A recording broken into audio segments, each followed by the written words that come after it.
Graça e paz de Jesus Cristo, seja muito bem-vindo ao propósito 150 dias para crescer com os Salmos.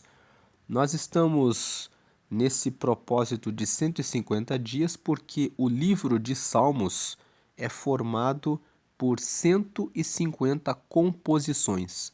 Essas composições são orações, ou são louvores, ou são lamentações, que foram escritas por autores de várias épocas que fizeram a sua comunhão com Deus, criando um louvor, um cântico ou fazendo uma oração de lamento por uma situação difícil, porque sentiam que Deus estava longe deles. Então eles colocaram isso em orações que foram registradas e que foram colocadas no livro dos Salmos. A redação do livro, o livro dos Salmos, ele tem uma variedade ampla de assuntos que estão relacionados à vida. Nos Salmos, você tem momentos em que o povo que estava alegre e jubilando e agradecendo a Deus, e outros momentos em que as pessoas estavam com dúvidas e perguntavam para Deus o que fazer. Em outros momentos existem confissões de pecados. O Salmo 73, por exemplo, que foi escrito por Asaf, Asaf fala que ele estava reparando, olhando para as pessoas à volta dele e ele começou a sentir inveja no coração porque ele viu que pessoas que não seguiam a Deus estavam prosperando nos seus caminhos. Mas no mesmo Salmo 73, da parte do meio para o final, ele vai dizendo que de repente ele entrou no templo e quando ele olhou para a formosura, para a beleza de Deus, ele entendeu que esses que prosperam nos seus caminhos, mas andam longe de Deus, eles não entrarão no, na casa de Deus no final. Então ele entendeu que a inveja que ele sentia das pessoas era algo que não fazia sentido. E ele consegue, com essa percepção que ele tem a partir da oração, vencer a inveja. Isso que eu acabei de falar está no Salmo 73. O, então, nós vemos, é só um exemplo a respeito de como os salmos podem nos ajudar no nosso relacionamento, na nossa caminhada com Deus. Hoje nós estamos no dia 19 do propósito, então nós vamos ler o Salmo 19. Aqui na tela você está vendo Salmos capítulo 19. O livro de Salmos ele não tem capítulos, ele não é uma sequência. Quando você abre outros livros da Bíblia, você vê que eles são divididos em capítulos e um capítulo está vinculado ao anterior e ao posterior, porque eles são relatos que estão entrelaçados. Existe uma história ali, mas o Salmo 2, ele não é a continuação do Salmo 1. Cada salmo é uma composição única que foi escrita por um salmista que colocou ali no salmo uma oração ou um cântico ou uma lamentação a respeito da vida na sua intimidade com Deus. Cada salmo é um momento íntimo de quem escreveu aquele salmo em relação a Deus. Então, quando você fizer referência ao livro de Salmos, você fala no plural, salmos. Mas quando você fala de um salmo específico, você fala Salmo 19, Salmo 121, Salmo 31, no singular e no salmo, porque o salmo ele é uma composição que é individual. Dito isso, vamos meditar aqui no Salmo 19. O Salmo 19, ele é um salmo que fala basicamente de dois assuntos. O primeiro assunto fala da revelação geral O que é revelação geral? É uma forma de nós conhecermos a Deus. Então, quando nós olhamos para a natureza, nós podemos ter a percepção de que Deus existe. Quando você olha para o céu, quando você olha para a lua, para as estrelas, para o sol, quando você vê que existe uma ordem em relação ao dia e à noite, às horas, ao tempo, às estações do ano, você percebe que isso não pode ser fruto do acaso, mas tem uma ordem que foi criada por alguém que está ali na no controle, no comando de todas essas coisas. Isso nós chamamos de revelação geral. Existe a revelação especial, que é quando Deus se revela especificamente para alguém. A revelação especial, ela é individual. Então, há uma pessoa que tem um sonho, uma pessoa que de repente teve uma experiência sobrenatural em que ela não sabia o que fazer e de repente ouviu a voz de Deus dizendo faça isso ou aquilo. Essas experiências nós chamamos de revelação especial. Mas nós, todas as pessoas, têm acesso à revelação geral.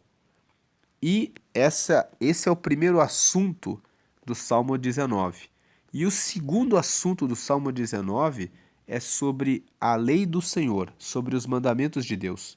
Ele fala na parte final que ele ama a lei do Senhor, ele ama os mandamentos de Deus, porque quem ama os mandamentos de Deus sabe a diferença entre o certo e o errado e consegue, quando obedece, praticar o que é correto e receber a vida. E ele pede no final que ele seja livre de praticar a maldade. A principal maldade, que é a soberba. Ele fala no final desse salmo para que Deus o livre de ser soberbo, para que ele fique livre de um pecado muito grande, que é o orgulho. Vamos aqui então para a leitura do Salmo 19. Como nós falamos, a primeira parte é a revelação geral. Vai do versículo 1 até o versículo 6. Nós poderíamos ter deixado o versículo 1 até o versículo 6 de uma mesma cor, mas nós fizemos uma divisão em 3 cores para entender que o salmista que escreveu o Salmo 19, ele divide a revelação geral em 3 partes. Na primeira parte, nos versículos 1 e 2, ele fala que ele vê Deus quando ele olha para o céu. Ele diz assim: os céus manifestam a glória de Deus, e o firmamento anuncia a obra das suas mãos. 2. Um dia faz declaração a outro dia, e uma noite mostra sabedoria a outra noite. O que ele está dizendo? Quando eu olho para o céu, os céus mostram, manifestam, demonstram, deixam bem claro para quem olha para o céu que Deus existe. Os céus manifestam a glória de Deus, que Deus ele realmente tem poder. Você olha para o céu, você vê as nuvens, a lua, o sol, as estrelas. Então, quando você olha para o céu, os céus manifestam a glória de Deus e o firmamento anuncia a obra das suas mãos. O firmamento é toda a extensão do céu. Quando você olha para todo o firmamento, você vê tudo o que Deus fez nas nuvens, as nuvens que muitas vezes formam imagens, né, de animais, imagens de pessoas. Quando você olha para as nuvens, muitas vezes elas estão formando imagens ali, o arco-íris que se manifesta também. O firmamento anuncia a obra das suas mãos, a obra das mãos de Deus. No versículo 2 ele fala: quando você olha um dia para o outro, um dia faz declaração a outro dia. É como se o dia fosse uma pessoa. Se o dia fosse uma pessoa, vamos supor o dia 1 e o dia 2 fossem duas pessoas, o dia 1 conversando com o dia 2. O dia 1 ia contar para o dia 2. Hoje choveu. E hoje as plantas foram regadas e Deus deu crescimento para essa e aquela planta. O dia 2 poderia contar para o dia 1. Ah, e hoje comigo Deus realizou um dia de muita luz e de muito sol. E as pessoas tiveram a oportunidade de se reunir nas praças e se alegrarem, porque comigo, o dia 2, Deus fez com que fosse o dia ensolarado. Então, cada dia faz uma declaração da glória de Deus. Ele está dizendo, um dia faz declaração a outro dia, e uma noite mostra sabedoria a outra noite. Então, uma noite, igualmente, pode ter acontecido a lua crescente. Na outra noite pode ter ocorrido lua minguante, lua cheia, lua nova. Então você vê que em cada noite, quando você olha para o céu, existem coisas novas sendo reveladas. Você vê fases da lua, você vê fases de constelações de estrelas. Todas essas coisas acontecem de um dia para o outro e de uma noite para outra. Então, essa é a primeira parte. Ele fala da glória de Deus olhando para o céu. Daí, na segunda parte, ele ainda está falando da revelação geral. Ele fala no versículo 3 e 4. Sem linguagem, sem fala, ouvem-se as suas vozes. 4. Em toda a extensão da terra e as suas palavras até o fim do mundo. Então ele está dizendo que quando você olha para o céu, quando você olha para as estrelas, eles não falam com a boca.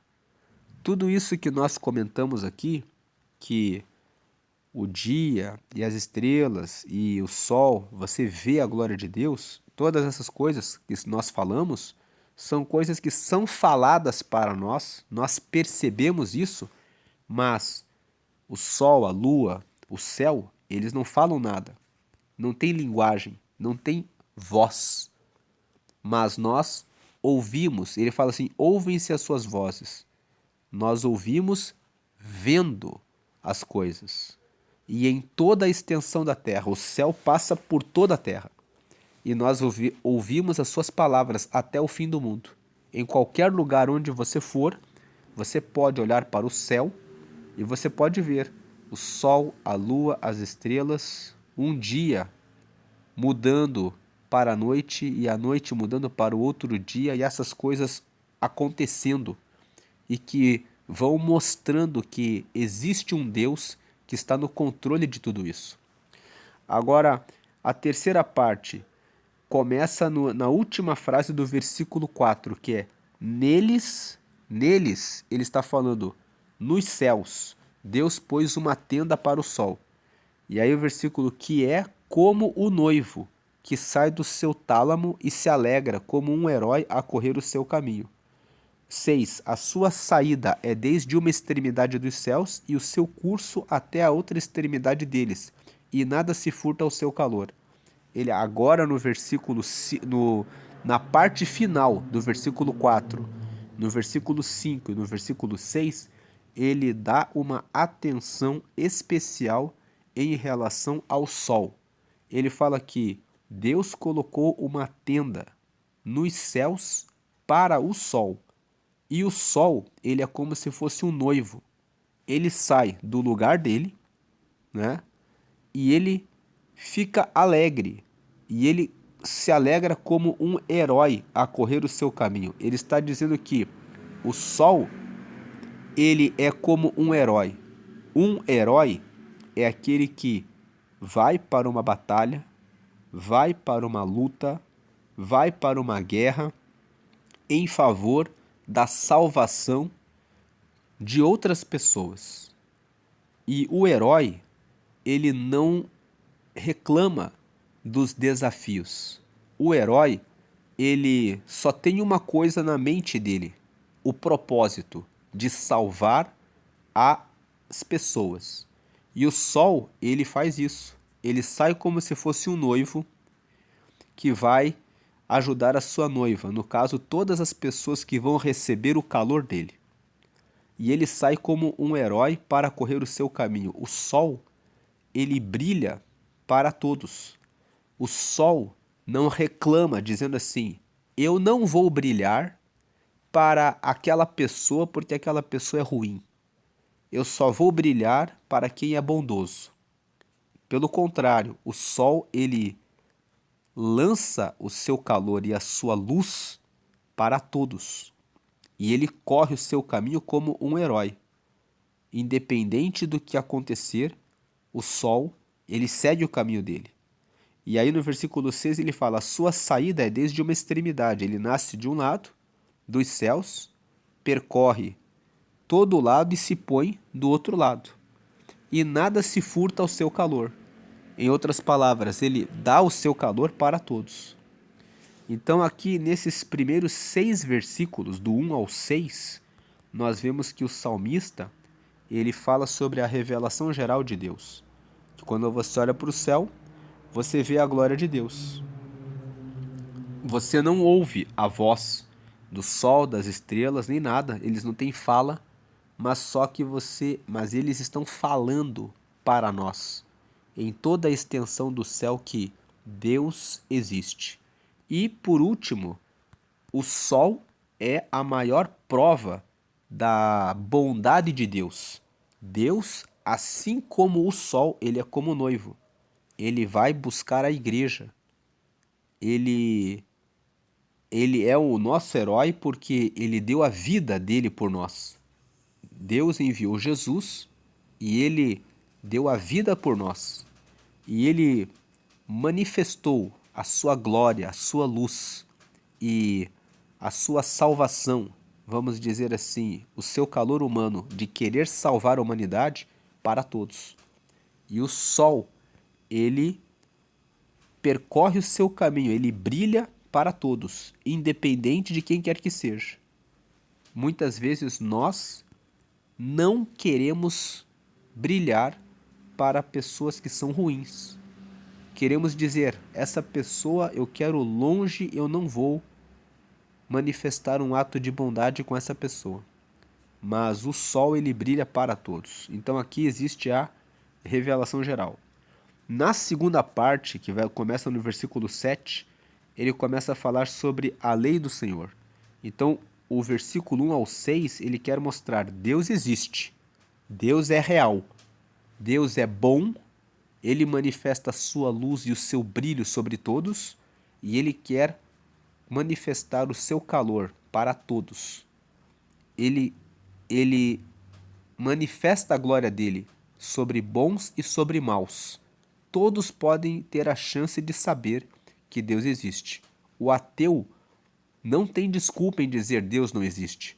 Como que um ateu pode justificar toda a ordem do universo dizendo que é o acaso? Seria o acaso que faz com que as constelações das estrelas, o Sol, a Lua, um dia que completa as suas horas e depois vem a noite, e depois vem novamente um outro dia e depois uma outra noite, tudo isso revela a glória de Deus, que existe uma ordem e que alguém está no controle de tudo isso. Agora, no versículo 7 ele fala assim: Deus existe. Versículo 1 ao 6, essa é a conclusão. Pela natureza, nós temos a revelação geral. Agora, versículo 7. A lei do Senhor é perfeita e refrigera a alma. O testemunho do Senhor é fiel e dá sabedoria aos simples. Então ele fala: a lei do Senhor é perfeita. Qual é a lei do Senhor? A lei do Senhor é uma lei muito simples. Coloquem Deus e reconheçam Ele em primeiro lugar. Essa é a lei do Senhor. E se Ele existe e é o dono do mundo, sigam as leis dele em tudo na vida de vocês. Porque se vocês obedecerem essa lei de colocar Deus em primeiro lugar e respeitá-lo, isso é perfeito. Você vai ter uma vida bem-sucedida, com todas as coisas acontecendo na direção dele. A lei do Senhor é perfeita e refrigera a alma. Refrigera a alma porque quem não anda na lei do Senhor anda em descompasso, muitas vezes cai em depressão, entra em ansiedade, entra em problemas difíceis porque não prestou atenção na lei do Senhor. A lei do Senhor ensina: não adultere, respeite a sua família, honre o seu trabalho, faça as coisas certas. Essa é a lei do Senhor. A lei do Senhor, ela é perfeita.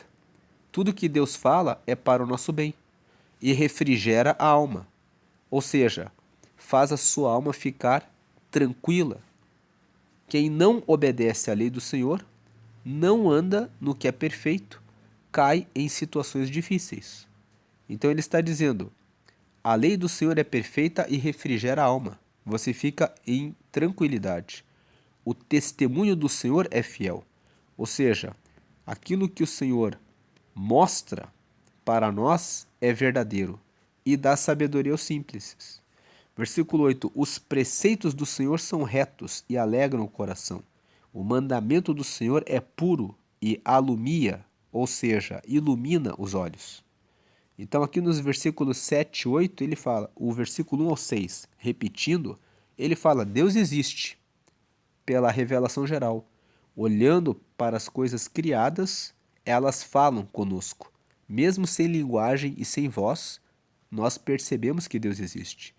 E assim como no universo tudo tem uma ordem e tudo é perfeito, a lei do Senhor para minha vida também é perfeita. Se eu observar, que é aprender e cumprir os preceitos dele, eles vão dar alegria no meu coração, porque os preceitos do Senhor são retos, como está no versículo 8 ali na tela. Os preceitos do Senhor são retos e alegram o coração, e o mandamento do Senhor é puro e ilumina os olhos. Agora, como que eu obedeço essa lei do Senhor? Ele explica no versículo 9. O temor do Senhor é limpo. O que é o temor do Senhor? Temor significa absoluto respeito. Então, o absoluto respeito ao Senhor é limpo e permanece eternamente. Se eu respeito a Deus em primeiro lugar, de forma absoluta, eu vou ter um caminho limpo. E eu vou permanecer eternamente. Por que eu vou permanecer eternamente? Quem anda com Deus, quando morre, vai para o céu e vai viver com Deus eternamente. Então, o temor, colocar Deus em primeiro lugar, isso é limpo e vai permanecer para sempre. E os juízos do Senhor são verdadeiros e justos juntamente. Quando Deus fala que o que é certo e o que é errado, aquilo que Deus fala é verdadeiro e é justo ao mesmo tempo. Versículo 10. São mais desejáveis são do que o ouro, sim, do que muito ouro fino e mais doces do que o mel e o licor dos favos. O salmista aqui está dizendo: é muito melhor eu saber os mandamentos do Senhor e andar nos juízos dele, porque isso vale mais do que ouro, vale mais do que doce. Quantas pessoas comem muitos doces e dizem: é para adoçar a vida, porque a vida já está muito mal. Mas o Salmo 19 mostra que você pode ter uma vida boa, sem precisar se esbaldar em comer doces, porque quando você segue no caminho reto, você tem as alegrias do Senhor. Versículo 11: também por eles é admoestado o teu servo, e em os guardar a grande recompensa. Então ele fala: os mandamentos do Senhor me admoestam. Admoestar é me corrigem, me fazem entender quando eu estou errado.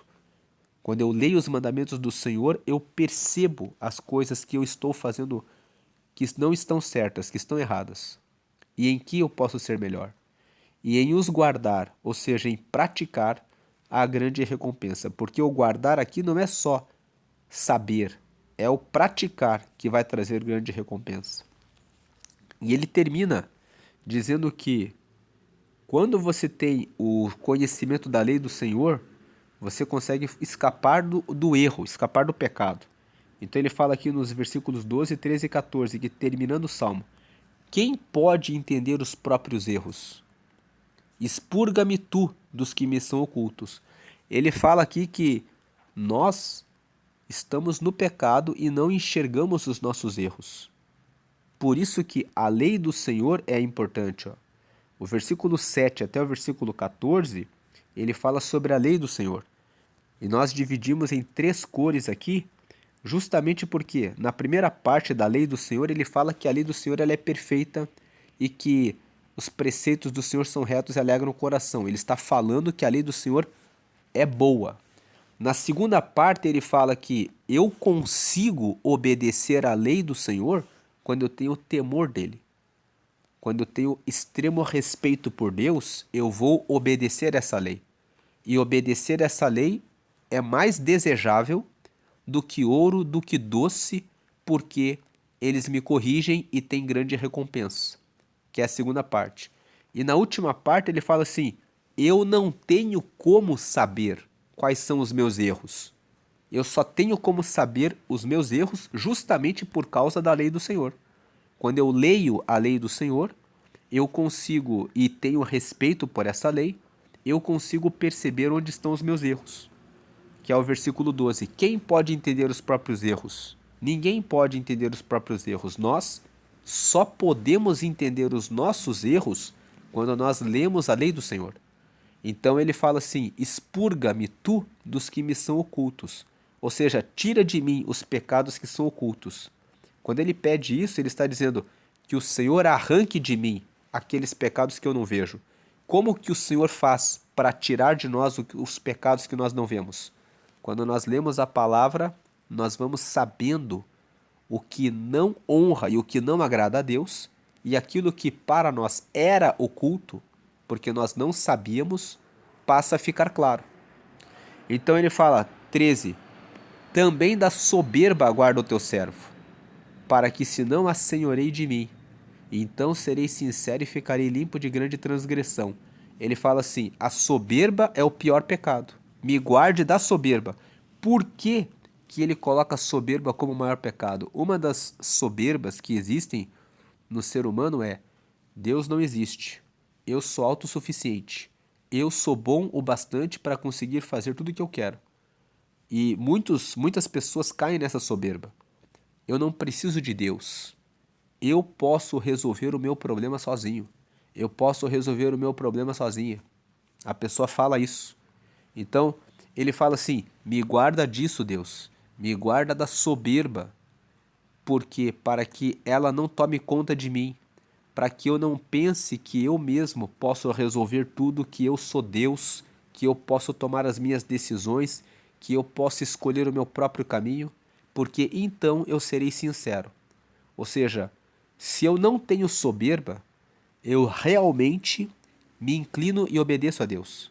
E aí eu ficarei limpo de grande transgressão. Ele fala, eu vou ficar limpo do pecado mais terrível que existe, que é o de achar que eu posso ter domínio a respeito de qualquer coisa nessa vida. Quando o nosso fôlego de vida vem de Deus. Aí ele fala, ele termina: sejam agradáveis as palavras da minha boca e a meditação do meu coração perante a tua face, Senhor, rocha minha e libertador meu. Ele fala sobre o desejo dele. Então, organizando esse salmo, ele poderia ser dividido só em 2 partes, né? Na verdade, o versículo 1 ao 6, para mostrar que Deus existe e nós percebemos isso quando olhamos para o céu e quando olhamos para tudo que foi criado e que está nos céus. E a segunda parte do versículo 7 ao 14, em que ele fala assim: se o Senhor existe, a lei do Senhor é que é perfeita. Eu devo temer ao Senhor, ter extremo respeito por Ele, e devo, pela lei do Senhor, conhecer os meus pecados e escapar da soberba, para que no final as minhas palavras sejam agradáveis, como diz o versículo 14, que sejam agradáveis as palavras da minha boca e a meditação do meu coração perante a tua face, Senhor, rocha minha e libertador meu. É um salmo que tem essa ordem de que Deus existe E a nossa missão é obedecer à sua lei e reconhecê-lo em nossos caminhos, escapar dos nossos pecados para sermos agradáveis a Ele. O que tem impedido você de dar mais glória a Deus? Existe alguma coisa que prende a sua vida no erro?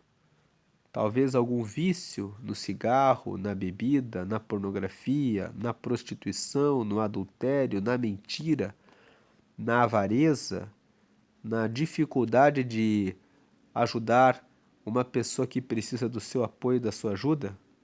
O que é que dificulta o seu relacionamento com Deus? E você que muitas vezes tem dúvidas, será que Deus existe? Quando você vê esse versículo 1 ao versículo 6 falando sobre tudo que está no céu, isso não mostra a você que Deus existe?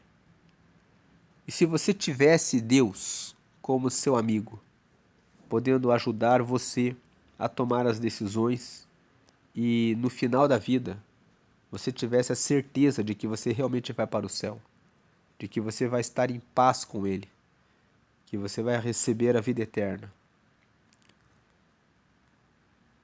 Essas questões são questões que devem ser decididas por individualmente. Cada pessoa deve avaliar a sua fé, mas o Salmo 19, ele vem aqui para mostrar: Deus existe e a lei do Senhor é perfeita. E a melhor coisa que podemos fazer é ter o temor ao Senhor, extremo respeito a Ele. E quando lemos os seus mandamentos, podemos perceber os nossos erros e podemos vencer o pior de todos, que é a soberba, de pensar que somos poderosos o suficiente para cuidar e ordenar a nossa própria vida longe de Deus. Se você quer aceitar a Jesus significa que você recebe Ele como teu Senhor e que você reconhece que tem pecados e que Jesus morreu porque foi enviado por Deus para nos trazer a salvação e o acesso direto para Ele. Quem aceita Jesus se torna filho de Deus e recebe o relacionamento com Deus. Então, se você quer aceitar a Jesus agora, você pode crer nele, você pode fazer uma oração muito breve e simples comigo agora. Se você quer aceitar a Jesus, faça essa oração comigo. Diga assim: Senhor Jesus, eu te aceito como meu único Senhor e Salvador. Escreve o meu nome no livro da vida e me dá o teu Espírito Santo até a eternidade. Amém. Com essa oração simples, você aceitou Jesus como teu Senhor e Salvador. Significa que você reconhece que tem pecados e que só Jesus te salva dos pecados, porque Ele derramou o sangue dele nos limpa do pecado. Você pediu para anotar o seu nome no livro da vida e o teu nome está lá agora. O livro da vida, lá em Apocalipse, que é o último livro da Bíblia, no capítulo 20, fala que o livro da vida é o livro onde estão os nomes dos que receberam Jesus e que são filhos de Deus. E você pediu para ter o Espírito Santo, que é o próprio Espírito de Deus, que fala com você sobre quando você está errado. Ele toca no seu coração, coloca um aperto, tira a sua paz para chamar a sua atenção de que você está no caminho errado, para que você busque informação na lei do Senhor e encontre o caminho certo, para que você siga pelo caminho certo, para que no final da vida você esteja para sempre com Deus. Agora você deve procurar uma igreja, uma comunidade de fé, fazer amizades com pessoas que seguem a Jesus e se batizar nas águas. Quando você se batiza nas águas, você deixa os pecados lá e sai da água limpo para seguir uma nova vida com Jesus. E depois que você está batizado nas águas, você pode participar da ceia, que é uma reunião onde as pessoas partem um pão e bebem um cálice com suco de uva, onde o pão partido representa o corpo de Cristo e o cálice com suco de uva simboliza o sangue de Jesus. O corpo de Cristo foi morto por nós e o sangue dele nos limpa do pecado. Quando você participa da ceia, você lembra disso e anuncia que ele voltará. Então, agora você tem acesso a esse Deus e ele estará sempre com você, sempre, sempre. Amém. Vamos orar e agradecer por essa meditação do Salmo 19. Senhor, te agradecemos porque o Senhor criou os céus, porque o Senhor criou o sol, a lua, as estrelas, criou o dia, criou a noite. A tua palavra mostra em Gênesis que o Senhor disse: haja luz e houve luz, e foi-se. Glórias a Deus, uma tarde, e foi-se o primeiro dia, e o Senhor viu que isso era bom. E depois o Senhor foi criando todas as coisas que existem. Quando nós olhamos para o céu, os céus declaram a tua glória, revelam para nós a tua grandeza e a sua imensidão. Não há palavras, mas os céus falam que o Senhor existe. E assim como o sol, que brilha e coloca o seu calor para todos, sem discriminação, sem preconceito, como é o seu amor, que brilha para todos e aquece a todos.